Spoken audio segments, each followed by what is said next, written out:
Siga en sintonía de No Hay Derecho. No hay derecho, no.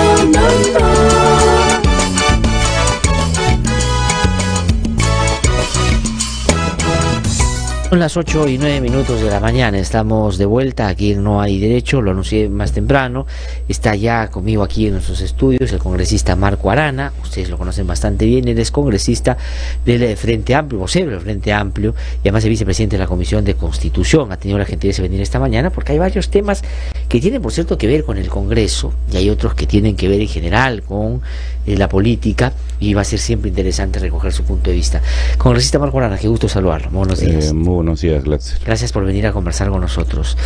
6 bancadas de 7 en el Congreso piden que la discusión el jueves sobre el caso de Inostroza Pariachi, que es verdad, generó el consenso en 3 o 4 acusaciones muy concretas sobre tráfico de influencia y otros, pero que gracias a los votos fujimoristas lo liberó de lo que es la acusación principal, que es su vínculo con la asociación criminal. Han dicho que debe revisarse. El presidente de la República ha pedido que se revise y Salaverry ha dicho que tiene la esperanza de que esto pueda cambiar. ¿Cuál es la sensación? ¿Qué va a pasar? Primero, ¿por qué lo blindaron? Y segundo, ¿por qué creer que esto va a revertirse? Bueno, el tema es de la mayor gravedad, Gladys, porque en realidad procedimentalmente lo que han hecho es una jugada maestra. Ajá. Procedimentalmente lo que corresponde es que si el día jueves hay este espíritu de las demás bancadas de decir que es inaceptable que se haya blindado por crimen organizado a Inostroza y compañía, Ajá. ¿no? En realidad procedimentalmente tendría que regresar a la comisión permanente y de ahí regresar a la comisión de a la comisión de acusaciones. Y de allí esperemos varios meses más, mientras tanto Inostroza se queda. O sea, en términos procedimentales, lo que ha hecho el fujimorismo no es una torpeza, no es un descuido de medianoche, no es el cansancio. No, se lo han pensado bien y han querido... Han hecho una jugada en términos procedimentales perfecta para la impunidad de los cuellos blancos. Y yo creo que eso es inaceptable. ¿Por qué lo han hecho, no? Yo creo que hay que mirar el procedimiento que existió, ¿no? En la subcomisión, varios de los que cambiaron su voto, votaron porque se los acusara. ¿Verdad? Entonces la pregunta es, si votaron así en la subcomisión, ¿por qué votaron de otra manera en la comisión permanente pasada a la medianoche? ¿Por qué? Ha tenido que haber una orden de afuera. Ajá. No hay otra explicación. ¿Y esa orden quién la ha dado y por qué la ha dado? Yo creo que el tema tiene que ver con la señora K, ¿no? O sea, Inostroza no ha explicado, no ha querido precisar a qué se refirió con estas conversaciones que habría tenido con la señora Keiko Fujimori, porque no, digamos, como una persona, como congresistas que tienen un voto dirimente importante, porque era la última instancia para que vaya al pleno, cambiaron su voto, o ha habido una orden de afuera, o hay tal pánico en los propios congresistas que han cambiado su voto, de que al ser declarada organización criminal, como correspondía, se investigue todos los vínculos, toda la red. Cuando estamos hablando de organización criminal, estamos hablando de que hay que mirar quiénes eran las cabezas, quiénes eran el aparato logístico, quiénes financiaban, dónde se reunían, cuáles eran los propósitos, qué vínculos tenían. Ajá, y cualquiera, digamos, el brazo político de pronto también, ¿no es cierto? De esa red, porque ha tenido vínculos con políticos. Así es, en este caso hay vínculos con empresarios, vínculos con jueces, abogados, fiscales, empresarios y políticos. Y esto, sin duda, no querían que llegue a establecer y a investigarse los vínculos políticos y probablemente también los vínculos empresariales, porque detrás de esto lo que se ha movido es mucho dinero. Ahora, quiero preguntarle entonces, ¿usted cree que el blindaje a Inostroza es de alguna manera para evitar que él hable de los vínculos que ha tenido con este sector político. Es decir, es como pagar políticamente por su silencio. Sí, hoy día veía un reportaje que ha publicado IDL Reporteros sobre las fotos del cumpleaños del señor Camayo. Sí. ¿Ya?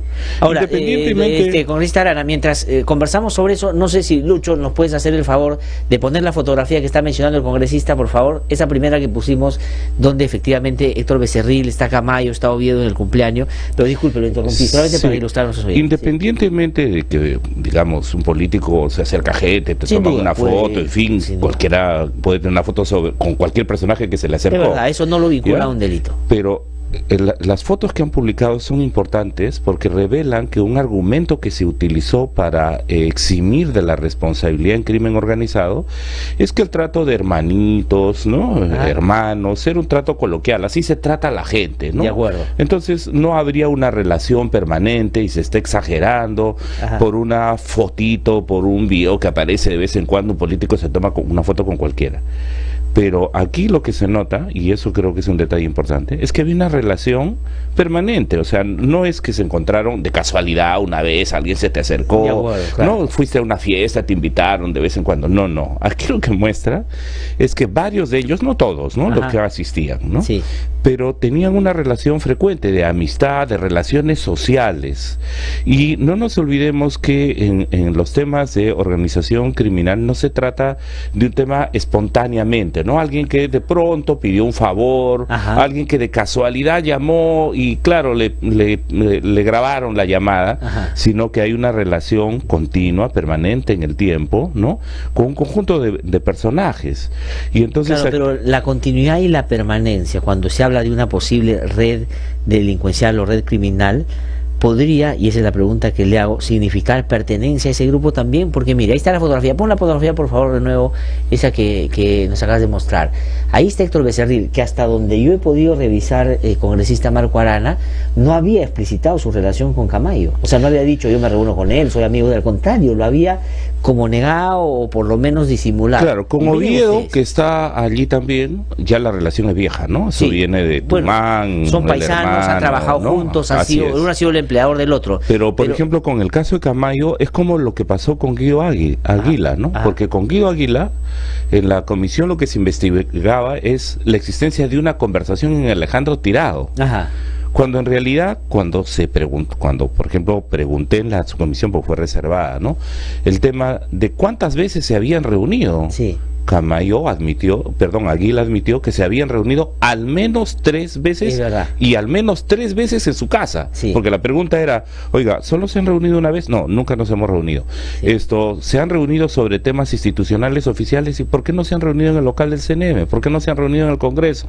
¿Cuántas veces se han reunido? Y Águila, consta en la documentación de la subcomisión, señaló que se habían reunido 3 veces en su casa. Entonces hay una sistematicidad, ¿no? Hay, digamos, una frecuencia. Y uno de los argumentos que han usado los congresistas fujimoristas para cambiar su voto era no puedes, porque alguien le dice hermanito a alguien, porque alguien le dice hermano, no regular. Así es, alguien que llegó de casualidad o no se encuentra. Entonces este sería, a su parecer, un elemento significativo para revertir la decisión que han tomado, porque expresa un vínculo de red. Yo creo que sí, además por una cuestión muy grave, ¿no? Porque la línea divisoria ya entre lo que el Congreso puede, como institución me refiero, ¿no? El conjunto, puede establecer en relación a ¿hay un compromiso para combatir la corrupción y el crimen organizado, sí o no? Y esta votación lo que muestra es que más bien hay un afán encubridor. Y entonces yo esperaría, ¿no?, que los demás miembros de Fuerza Popular, aunque no nos olvidemos que quienes han votado no han sido cualquier congresista, han sido los congresistas que tienen visibilidad política, ¿no? Su vocera, vocera alterna, Letona, Rosa Bartra, sí, además Beteta, o sea, han sido es decir, de peso. Es el cogollo más cercano a Keiko, ¿no? Así es. Pero a la vez, a la par, congresista Arana, han habido 28 congresistas de Fuerza Popular que han dicho que hay que aprobar la reforma, es decir, que han por lo menos matizado en los otros temas estas cosas. ¿Y Salaverry dónde lo ubica en medio de esa que parecería una tensión interna del fujimorismo? ¿Le cree a Salaverry cuando muestra una actitud distinta? Yo lo que creo es que el presidente está preocupado porque, siendo él el presidente del Congreso, la responsabilidad, quiérase o no, se le va a remite a él. O sea, él ha presidido la comisión permanente, él preside el Congreso.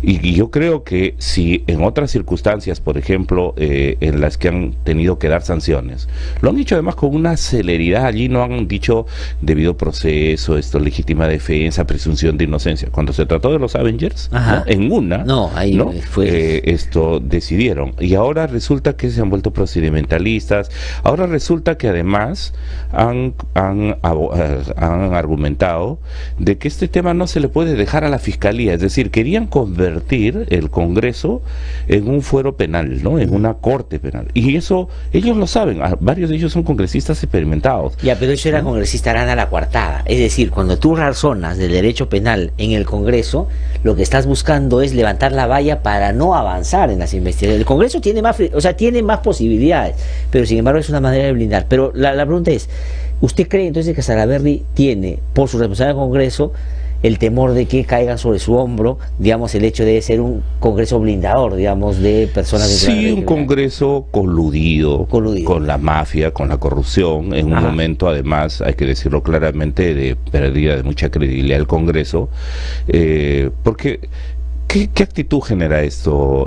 Ya no solo digo en la población. Por ejemplo, Glatzer, el día que se está votando, o sea, tanto esfuerzo por investigar, tantas semanas demorando porque hay que garantizar el debido proceso, etcétera, ¿no? Pasa la medianoche, votación caso por caso, ¿no? Y digamos, tiramos todo abajo. O sea, era vergonzoso, era indignante. Yo te puedo decir la sensación con la que yo me retiré. O sea, estamos metidos en esta porquería, perdona la palabra dura, ¿ya? Podemos ser parte de esta situación sórdida, ¿no? Oscura, en la que lo que se le estaba diciendo era nada menos a la Fiscalía, porque está el artículo 100 de la Constitución, que no va a investigarlos por temas de crimen organizado. O sea, le estábamos diciendo a la Fiscalía, ¿saben qué, señores? Les vamos a amarrar las manos, les vamos a poner una venda en los ojos, les vamos a amarrar las manos y les vamos a tapar la boca. Ustedes pueden investigar solo por esto, por esto y por esto. Claro, saben que hay una sentencia del Tribunal Constitucional en el que el artículo 100 se cuestiona. Dice que la independencia judicial y fiscal no tiene que ser en ningún... Claro, pero con una Fiscalía cuestionada como está, lo van a interpretar con un así, Congreso de este tipo, claro, entonces lo que se estaba haciendo era algo equivalente a lo que hicieron con la Mega Comisión y Alan García, ¿no? Es decir, usaron unos argumentos de carácter legal para blindar y decir, no, acá no hay nada que investigar, y por supuesto tenemos al señor diciendo, a mí el Congreso me liberó de toda responsabilidad, los jueces me han liberado de toda responsabilidad, y Nostroza va a hacer lo mismo. Se está repitiendo la jugada, porque en el caso de Alan García que usted cita, el Congreso jugó en una dirección, y claro, Alan lo llevó al Poder Judicial, donde ya sabía que los jueces le iban a dar la razón. ¿Usted cree que en este caso están jugando en pared la mayoría fujimoristas con Chávarri para que el momento que toque interpretar eso lo interpreten a favor del fujimorismo? Así es, y son varios de los mismos actores y de los mismos argumentos, porque por ejemplo, ¿qué se dijo respecto de la Mega Comisión? Se ha gastado un montón de plata, no ha servido para nada esa comisión, etcétera, ¿no? Ahora, ¿qué dicen? Han culpado al congresista Pacori, ¿no?, de haber conducido a esto que ellos llaman una falta de argumentos de peso para poder tomar una decisión. Es decir... ¿Y usted discrepa con ese punto de vista? O sea, ¿cree que el informe está bien hecho? Lo que están haciendo es lo mismo que hicieron cuando comenzaron a aparecer los audios, y la culpa, ¿quién lo tenían? IDL, ¿no? Pues. Lo tenían los periodistas, tenían la culpa. Todo estaba bien. Acá, más bien, qué barbaridad que una fiscal se haya atrevido a investigar a sus superiores, que un juez se haya atrevido a irse por encima de sus superiores sin tener una autorización. Qué barbaridad que los periodistas hayan sacado la información. Qué barbaridad además que estén usando en el Congreso, que los fiscales pretendan usar pruebas prohibidas. O sea, son exactamente los mismos argumentos. Se le escapa uno que es central, me parece, el congresista Arana, y tiene que ver con lo siguiente. Están exigiendo al congresista Pacori que entregue supuestamente el informe secreto que le ha pasado el Ministerio Público, con lo que quisieran, si fuera verdad. Yo creo que no es verdad, pero si él lo tuviera, que se lo entregue al Fujimori, lo haga público, para que con eso traigan abajo la investigación del Ministerio Público también. Es decir, están jugando ahí. Claro, por ejemplo, cuando ellos señalan, ¿no? Ahí se ha hecho alusión a un informe, ¿no? Que Sí. habría una investigación que hay en curso en la Fiscalía. Pero el Congreso, ¿ya? Y volvamos al tema original. El Congreso está haciendo un juicio.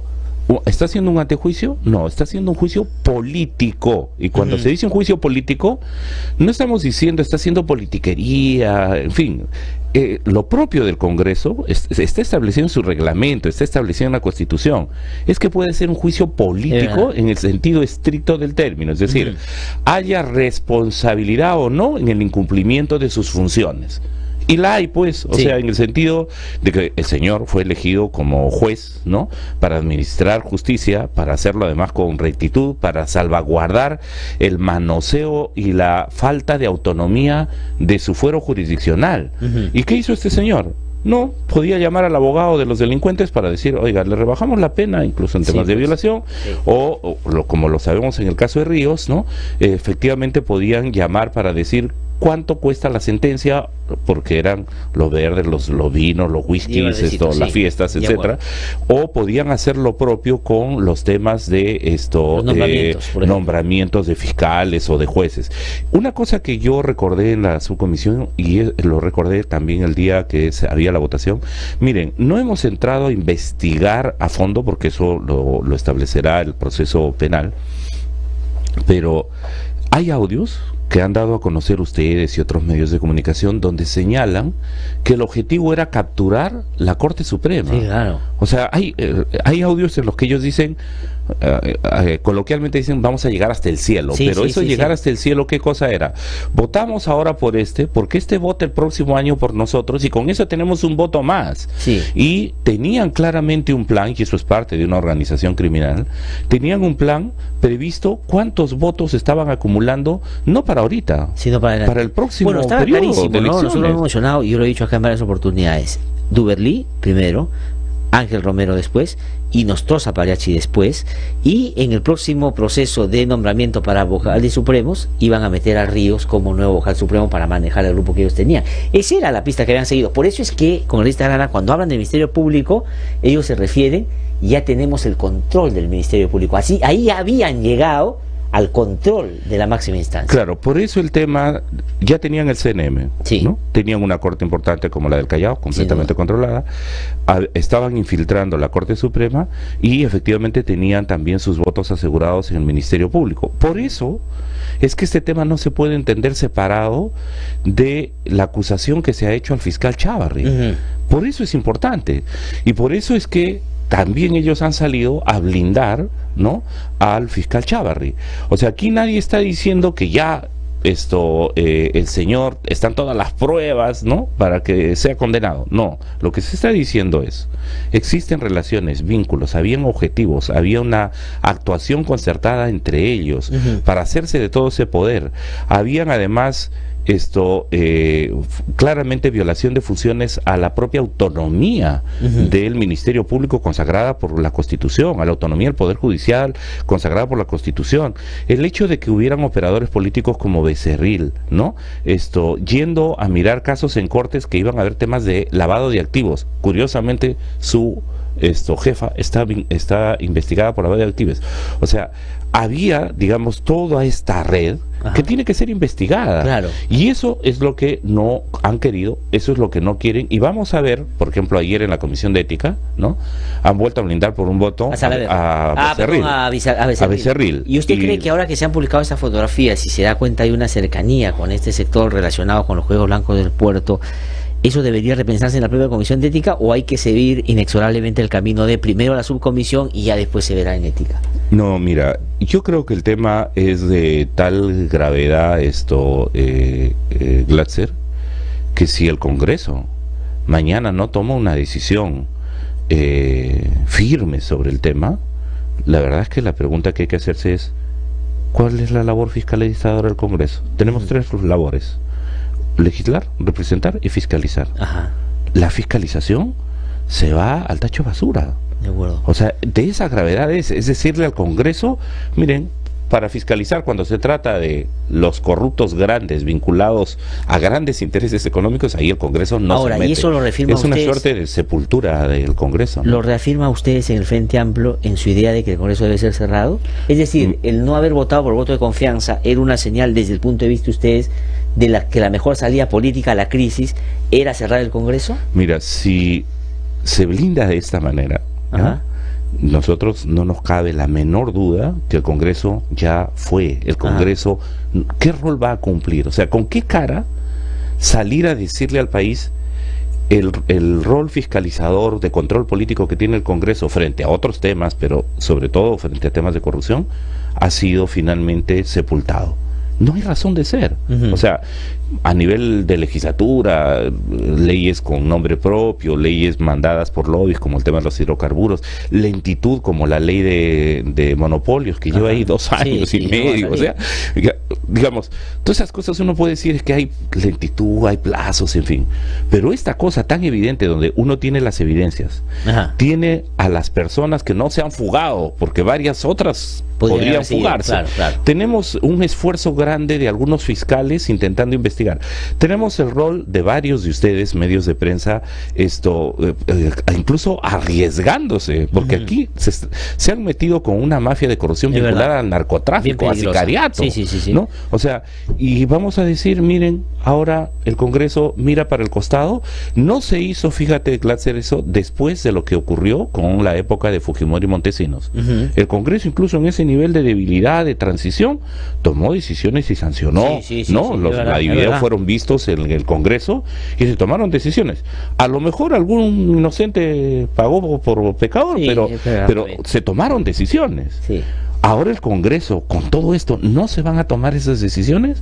El tema es qué razón de ser tiene el Congreso. Ahora, nosotros seremos de los primeros en decir, ya esto no da más, o sea... Y el no da más significa, por eso quiero saber su punto de vista, porque entendí su votación en contra de la cuestión de confianza, que ustedes estimaban que la crisis era tan profunda que mejor era volver a empezar con un Congreso nuevo. Pero la pregunta que le quiero hacer ahora es, ¿usted no pondría entonces solamente el tema de la no aprobación o aprobación de las reformas antes del 4 como uno de los requisitos para cerrar o no el Congreso, sino también el que hasta esa fecha se sancione o no a quienes fueron partícipes de esta red criminal? Sí, nosotros queremos que la ciudadanía sepa que para comenzar las reformas que se están llevando al referéndum son reformas altamente cuestionables. Porque, por ejemplo, dijimos, vamos a reformar el CNM. ¿Qué hemos hecho? Hemos apartado una mayor participación de la sociedad civil. Han sacado la sociedad civil casi, ¿no? Es bien grave eso. De acuerdo. Y lo han aprobado la mayoría. Segundo, la participación equitativa de mujeres. En la ley también, ¿no? Así es, por eso en el CNM esa reforma se está yendo coja, ¿ya? En el caso del financiamiento privado de los partidos se está yendo cojo. No se han metido los elementos necesarios para efectivamente evitar que dineros turbios, sucios, o que los partidos políticos tengan desincentivos y sanciones firmes para evitar que esta compra de partidos y políticos continúe. Y ahora con la bicameralidad, nosotros estamos expresando seriamente nuestra preocupación porque la bicameralidad está siendo comprendida como una suerte de élite política que debe regresar en una especie de amarrar las cosas para el Senado, ¿no? De tal manera que los diputados, los representantes de regiones, los representantes más cerca de la población provinciana o del conjunto del país tengan un rol secundario. Entonces, si vamos a ir a un referéndum, vamos a ver cómo queda el tema de la reelección, que todo indica que le van a sacar la vuelta. Entonces, si vamos a ir a eso y encima el Congreso no fiscaliza en el caso de la corrupción, mira, la posición, nos dirán lo que quieran al Frente Amplio, antisistema, radicales, que no sé cuánto, pero ¿para qué sirve ese Congreso? Ese Congreso tendría que ser cerrado, y lo vamos a decir dentro del Congreso, lo estamos diciendo en la comisión, lo estamos diciendo en los medios y lo estamos diciendo en cuanto lugar podemos hacerlo, porque la democracia no resiste más. Si esto queda en impunidad, Glatzer, habremos perdido la oportunidad de sanear el país de corrupción vinculada a narcotráfico, impunidad total para jueces, fiscales, empresarios y políticos que han ensuciado así la vida del país. Esto no puede quedar tal cual. El jueves hay que tomar una decisión firme. Muy bien, congresista Marco, le agradezco muchísimo por haber venido a pesar expresar su punto de vista y a contarnos todas esas historias pues que se tejen en el Congreso y hay que ver en su real dimensión. Muchísimas gracias. Muchas gracias, Glaser. Para el Frente Amplio conversar con nosotros, tengo que ir a una pausa. Regreso un instante, estamos aquí en No hay Derecho.